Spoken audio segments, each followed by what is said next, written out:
Olá, muito boa tarde para você. Globo Esporte começando. Já tem reportagem sobre a estreia do Botafogo na Copa do Brasil. É hoje, contra o Motoclube do Maranhão. Vamos falar também do Vasco, Liga dos Campeões e muito mais. Agora domingo tem Fla-Flu, né, pelo Campeonato Carioca. E o Rogério Ceni voltou das férias, para ficar de olho. Olhares compenetrados no mesmo alvo. Rogério Ceni. A representação do time principal do Flamengo está marcada para segunda-feira que vem, dia 15. Mas o comandante se antecipou. Eu achei que por bem deveria voltar um pouco mais cedo para tentar já reorganizar a parte de pré-temporada, treinamentos, desenhar novos treinamentos, para que a gente faça uma pré-temporada adequada, porque nós temos jogos importantes já. O primeiro desses jogos importantes da temporada será no dia 11 de abril. A Supercopa do Brasil contra o Palmeiras. Mas esse não foi o único motivo para o Rogério Ceni ter encurtado as férias. Outro é a garotada rubro-negra. O técnico acompanhou de longe as duas primeiras vitórias no estadual, sobre o Nova Iguaçu e o Macaé.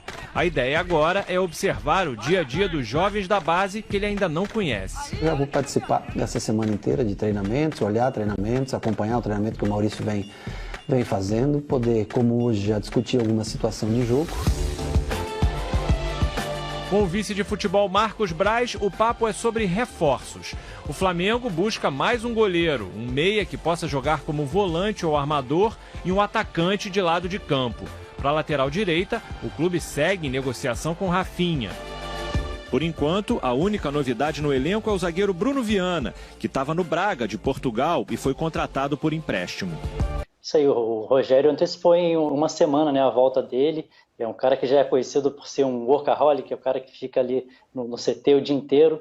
Voltou uma semana antes, que é para programar treinamento. Ele gosta de inovar muito nos treinamentos, criar treinamentos novos.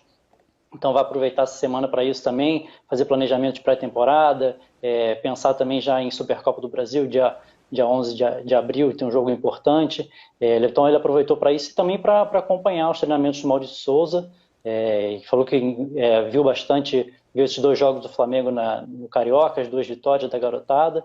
Então, e também uma coisa importante, né, essa formação do elenco para início de temporada.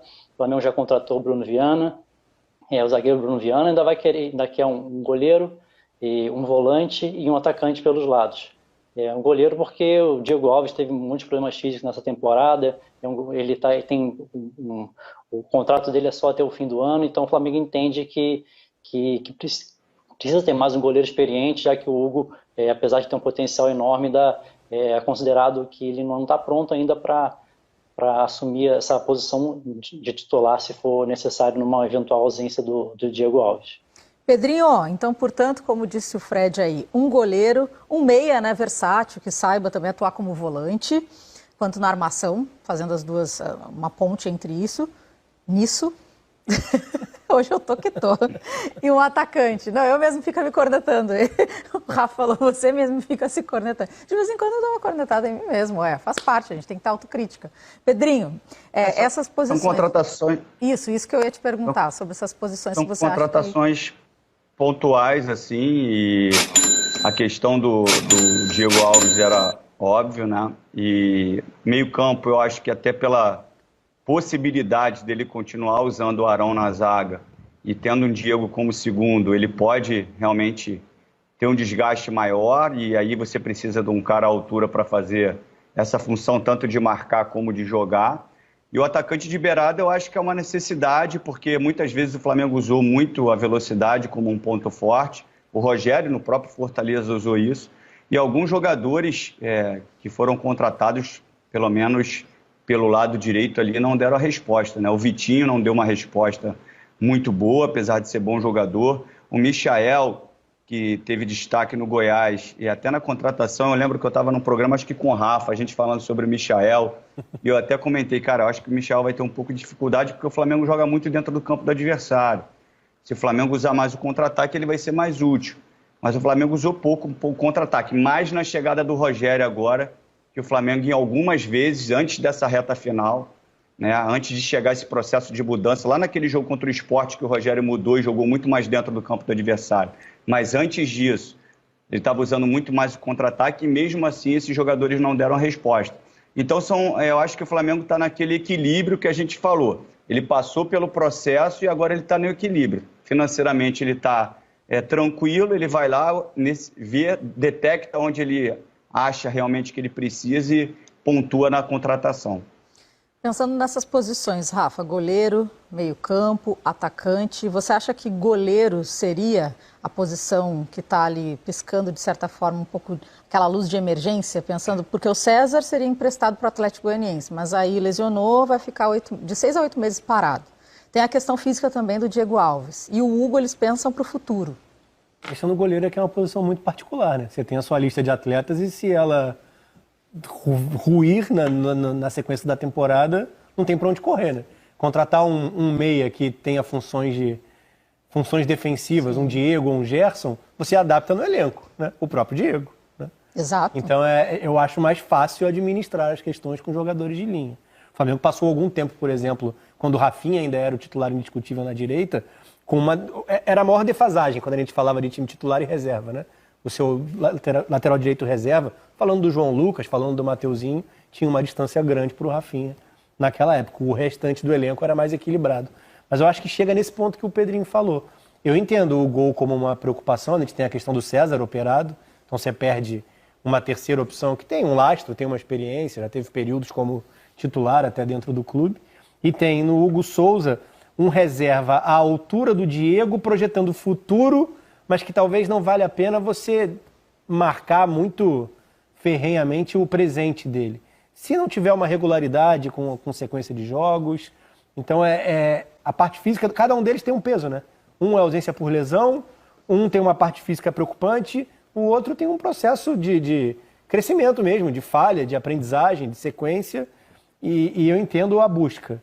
Mas acho que hoje a situação do Flamengo é mais confortável nesse sentido. O que pode pesar contra é que se a gente falar da temporada 2019, o Flamengo abriu caixa. Trouxe jogadores de imposição, jogadores de nível de seleção brasileira e se tornou um time temido e superior aos outros, coletivamente e também em termos de elenco. Mas isso traz um peso na sua negociação com qualquer um no mercado. Porque passa um ano e quando você tenta se movimentar gastando menos, que é a realidade atual, não é o gasto como em 2019. E já teve a questão do Pedro, né? De arcar com a compra em definitivo. Então o Flamengo se movimenta no mercado de maneira mais simples, assim. Né? São movimentos mais equilibrados. Só que o mercado vai querer negociar pensando no que você abriu o cofre, né? Na temporada que você recentemente gastou muito para buscar. E isso eu acho que tem um peso também, na qualidade do jogador que o Flamengo vai colocar dentro do grupo. Porque não adianta desnivelar, né, também. Né? Acho o Bruno Viana um movimento legal de mercado, quando a gente fala de futebol brasileiro. Mas o Flamengo não fez no Bruno Viana um movimento, por exemplo, de compra do Léo Pereira, né? Sim. De gasto imediato, na época, se não me engano, 6, 7 milhões de euros. Né? Não era o euro a R$7, tudo bem. Mas era 7-1. Mais um 7-1 diário para a galera no Ninguém Brasil. merece, né, Pedrinho? Mas eu entendo movimentos mais comedidos no mercado. Só que aí o Flamengo precisa equilibrar a balança com a sua própria volúpia ali atrás. Porque isso faz com que o mercado seja um pouco mais cruel, né, em qualquer negociação com o clube. Fred, em relação ao Rafinha, como está a situação? Tem alguma novidade? Ainda a negociação está bastante avançada, tem tudo para dar certo, mas ainda falta aqueles poucos detalhes ali, alguma coisa de detalhe financeiro para chegar ao aperto de mãos ali para sacramentar a negociação. Mas a tendência é que até o fim da semana tudo corra dentro do planejado e o Rafinha volte ao Flamengo. Não está aí entre as prioridades quando começou a se planejar esse elenco para 2021, mas como o Rafa citou aí, uma oportunidade, como foi o Bruno Viana, que foi um jogador emprestado. A contratação do Flamengo para esse ano, o investimento do Flamengo para esse ano já foi feito, que é o Pedro. O Flamengo já pagou a primeira parcela e o orçamento do clube só prevê o investimento no Pedro, nesse jogador. E outras contratações, como a gente falou aí, do desejo do goleiro, do volante e do atacante, tem que ser alguma oportunidade que o Flamengo não vai precisar comprar direito, né? Pode ser um jogador que está em fim de rescindiu o contrato, como é o caso do Rafinha, o jogador emprestado, como foi o caso do Bruno Viana. Então o Flamengo, apesar de estar aparentemente acima dos outros nesse termo financeiro, também está com um orçamento bastante enxuto aí para esse início de 2021.